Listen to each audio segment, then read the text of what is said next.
Thank you, everyone. I'm always honored to come here, and I appreciate people coming together every year and carrying on Aaron's legacy. He was a good friend and taken from us far too soon. I did want to just give one small clarification. I think it's really important that those of us who are opposing the tech giants be correct in our accusations against them. So Google doesn't sell data. Google monetizes data in a bunch of different ways. If you want to see like the quick and dirty, there's a blog post by my former colleague Bennett Cyphers from March 19, 2020, entitled, "Google Says It Doesn't Sell Your Data. Here's how the company shares, monetizes, and exploits it." That goes in great detail about it. But I just think it's important, you know, we're the Davids against the Goliaths, and we don't want to give the Goliaths any easy wins by being wrong in our shots. So definitely not cool, a lot of the things that Google does around fonts, analytics, and all those other things, but the accusation that they sell our data isn't technically right. Can I ask a question? So what's the difference between, and I'm not trying to be an asshole. No. I literally have a question. What's the difference between, because I'm the one that said it, not Noah. Right. What's the difference between selling our data and monetizing our data? So the difference between selling our data and monetizing our data, the big difference that Google will point to and has pointed to in arguments all across the country and around the world is what data does is what Google does is it lets there be real-time bidding. So advertisers come to Google and say, we want to find all the people who ride e-bikes from the Mission to the Internet Archive to give speeches, and we want to make sure that our advertisements show up in their Google searches and other things. And Google says, great, I can find you all the slender number of people who do that and place ads there. So the advertiser doesn't get your data. The advertiser gets the ability to advertise based on Google's analysis of your data and who you are and how you fit into say a tranche of people. So Google, and I'm not saying it's good or better, I'm saying it's just different and it's important. And that's because, Google's, in some ways, like, it's not to their benefit to sell, right? Because they want to be the people who know more about you than anybody else, and that's their edge. And so selling it, as in giving the data to somebody else, is different than using the data to let people market to us, but through Google, and Google takes a piece of that. So that's the big difference. And Google does a lot of different things, but none of them are grabbing your data and handing it to a third party. Now, tons of people do that. Data brokers are everywhere. They're collecting all sorts of information. It's a real problem. It's just Google doesn't participate in that market in the way that a lot of other people do. And again, I just feel like when you're David and you're taking your shots at Goliath, you best not miss, right? Let's take the right shots. They do enough bad without us making up or misunderstanding how they work, and that's part of our job at EFF, is to try to keep educating you. So I don't mean it in a bad way. I just want those of us who are trying to break free from the tech hegemony take our best shots. So what I wanted to talk about today is 3 or 4 of the issues that are important for all hackers and were especially important to Aaron. The kinds of things that he did to try to free up all the world's information for all the world's people. Many of those fights have continued since his passing, and I've got some good news, I've got some not so good news, and I've got some I want to fire you up because next year we got a big fight news. So let me start with the good news. The good news is in the area of open access. This is freeing up research and science so that all the rest of us get to use it and not on the extremely onerous prices that the scientific magazines and other people charge us. Those of you who knew about Aaron will know that it was trying to free up science for all the rest of us that was the thing that caused him to be prosecuted and ultimately the thing that ended his life. I am very happy to say that we have made great strides in open access since we lost Aaron. Yeah. And one of the biggest pieces of open access change came in August of just August of this year. President Biden issued an executive order that said by the end of 2025, all federal agencies must make sure that any papers that were funded with taxpayer money are made freely available immediately to the general public. Yeah, not just the papers, but the underlying data, so that we can do our own research based upon this, not just the researchers that they did. You know, our friends at the Office of Science and Technology Policy, which is part of the White House, are the centerpiece of making this happen. Many of those have links to this community. A couple of those folks do. This is a tremendous change. Folks may remember that in 2013, President Obama issued an executive order that tried to kind of split the baby and said it would be a year, and maybe in a year. We saw some of that implemented, and that was good. President Biden wasn't willing to just sit with that compromise and went all the way to free. So we all have to keep watching and make sure it happens, but occasionally it's good to have friends in high places, and the White House is one of them for us on open access. So that's a huge piece of good news. If that had been the law at the time that Aaron was alive, he might not have felt the need to do what he did. And so to me, this is a tremendous vindication of the rightness of the fight that he led. Now let's go to the, well, not great, but a little better, and that's the Computer Fraud and Abuse Act. So that is the law that was used to prosecute Aaron. It's one of the laws that was used to prosecute Aaron. It is something that has been really a problem for hackers and coders and interoperators and innovators and security researchers for a very long time. EFF does a lot of work in this area. And our dear friend Noah, if you get into trouble, it might be the Computer Fraud and Abuse Act. Please come see us. I don't think you described anything you did that would create any liability, but you never know. So I just want to put that out there. So the Computer Fraud and Abuse Act is also an area where we've seen some good changes. In 2021, there was a Supreme Court case called Van Buren where the Supreme Court held that the government's extremely broad interpretation of the Computer Fraud and Abuse Act, which said that you could be criminally prosecuted just for doing something that somebody didn't like on their computer, was far, far too broad. And scaled back the Justice Department's interpretation of this. Just this past year, the Justice Department issued a new policy that kind of begrudgingly admits that the Supreme Court told them they can't go around threatening people or prosecuting them anymore just for angering computer owners. And so that's good news. The reason you hear me tempering about it is they didn't go nearly as far as we need to go to protect security researchers. The Department of Justice guidelines still let somebody be prosecuted if they get a cease and desist notice, but yet continue. And they didn't go all the way to requiring people to actually circumvent a technological measure in order to be held criminally liable. So we still have some work to do, but some of the things that people had been worried about, like, violating the terms of service of a website and having that be, or a piece of code, and having that be a basis for a criminal prosecution, has really been taken largely off the list for the Department of Justice. We're not done yet. We're going to get that thing back to the place where it needs to be.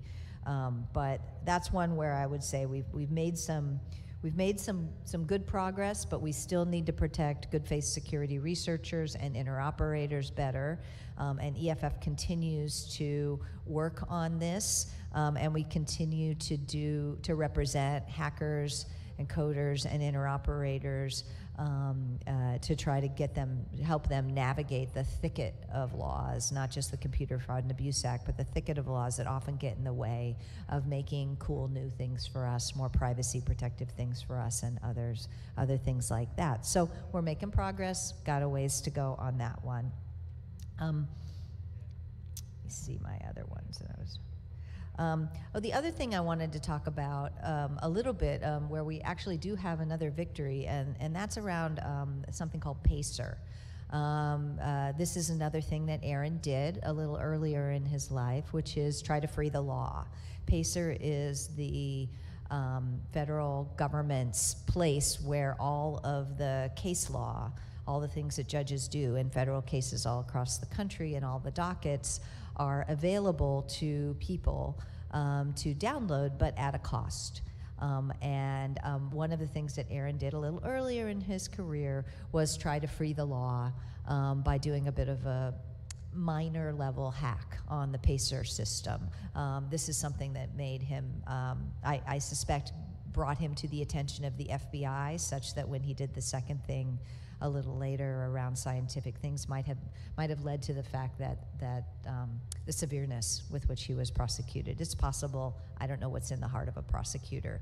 On this area about freeing the law and making it available to people, at least at a reasonable price, we had a pretty big victory. In August of 2020, an appellate court confirmed what a lower court had affirmed, which is that PACER was charging way, way too much for access to the law. So they didn't free the law, and we still want to do that, and there's still a lot of work that our friend Carl Malamud and others are doing to try to free the law.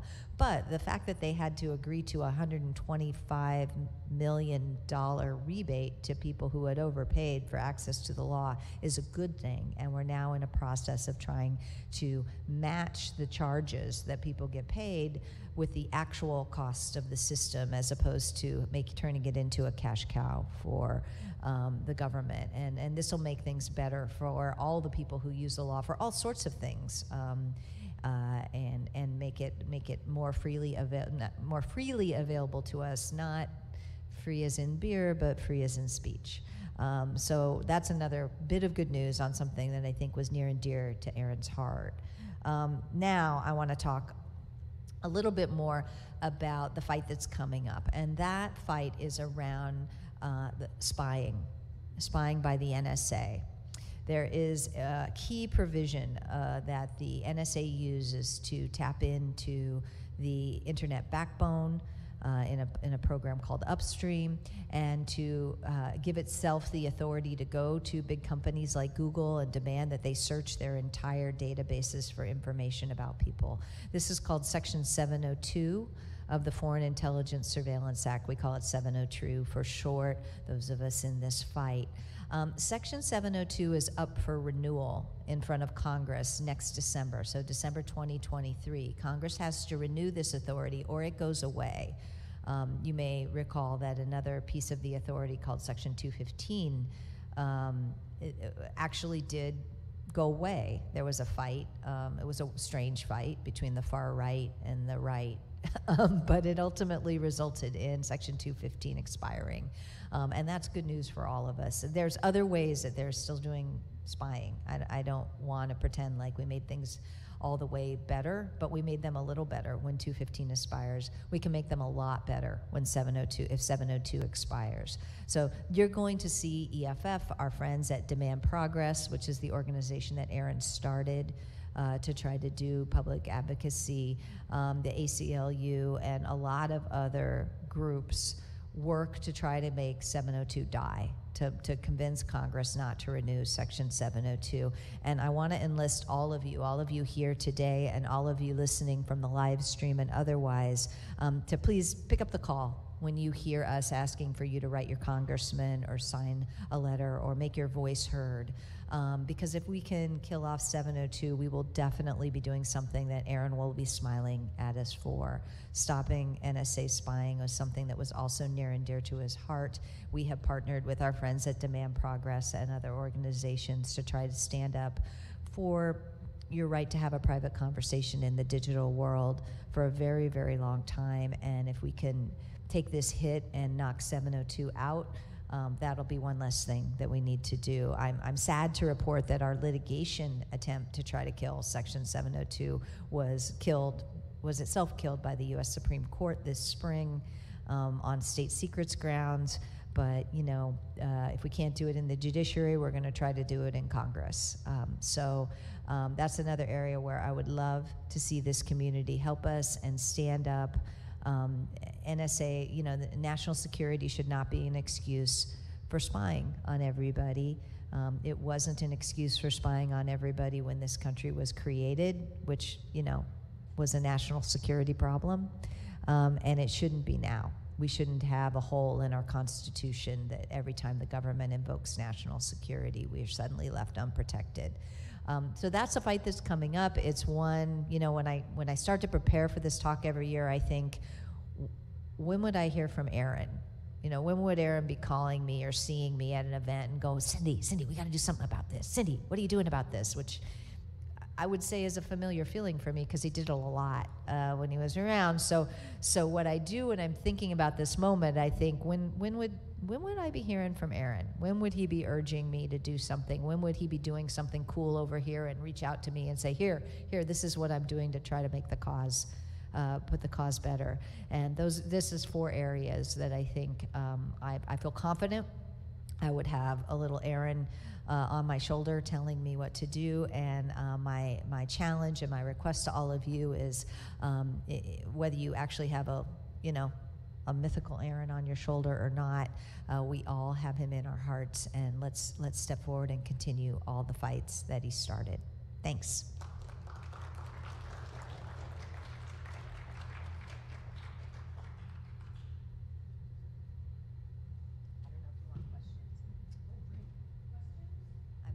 Happy to answer questions. I know we're running behind, so I don't know. We always have time for questions at Aaron Swartz Day. Here we go. Thank you very much for your work and your presentation. Regarding PACER, I've just always wanted to know, why are the federal courts so intent on making access to these documents so expensive and difficult, and why is the limit $30 per quarter? Why is it set up this way? Are they trying to hide something? Are attorneys being lazy with their filings? Thank you. Why is this up this way? I don't know for sure, I'll tell you, but I'll tell you a couple things I do know. One of which is that the federal judiciary is almost entirely dependent on Congress for its budget, and it's kind of chronically underfunded. And I think that this is one of the few things that Congress has let the judiciary build for itself and keep the money, and they liked it. So I actually think it's far less, there might be other things, there might be other skullduggery involved, but I think in some ways it's just one of the few ways that they can have their own money and spend it the way they want and do things that are not beholden to going to Congress on bended knee to ask for money. And so the temptation to make that pile of money bigger and bigger, I think, is certainly one of the primary drivers. It may not be the only one. Yes, someone should tell them about crowdfunding. I don't know how good that's going to be. Like, crowdfund your local federal judge. I think there are problems with that, and I especially don't know how many people want to give money to the person who might sentence their friend to jail. Again, that might not be the only thing, but it's the one thing that makes some sense to me about why they're so, kind of mine about it. But they've lost, and they're going to have to change course. And one of the people who led the litigation against them in PACER is a very, very prominent Supreme Court advocate. And I just, lots of people were kind of afraid to take on PACER because we all have to go in front of the federal judges, right? If you're actually a lawyer who does that, and so shout out to the lawyers who are willing to, essentially really, piss off the people who have to decide their decisions, and did that for all of us in the public interest.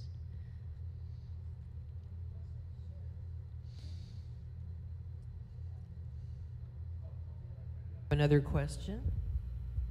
Thank you. Is EFF taking a position on the GitHub Copilot class action suit that was recently filed, the artificial intelligent code assistant systems that surface other people's work without license restrictions being observed? Yeah, the question is EFF taken a position on the Copilot, the GitHub Copilot class action litigation? I will tell you, we're looking at it really closely, and I believe there's a meeting this week to talk about it. I'm not sure which way we're going to come out. One of the things that we sometimes do is if we think something's in really good hands and we can focus our energy on something else.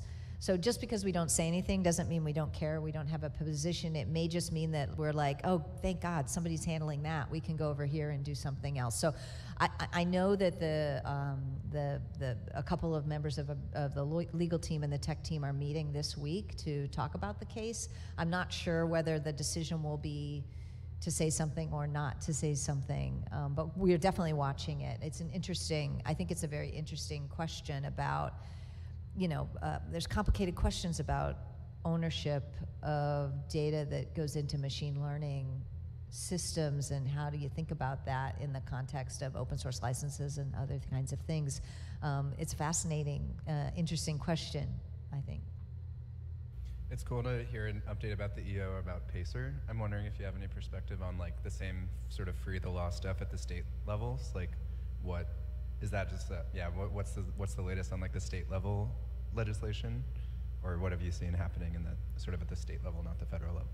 Yeah, I'm not sure, I admit. The question is, there's a bunch of state courts that also have stuff locked up, and in some ways, PACER is as awful as PACER is, it's actually a much better system than a lot of the state law ones. And I'm afraid I don't know the answer. I don't. I don't. Sorry. It's an interesting question, though. I'd be curious. Oh, we've got one in the back.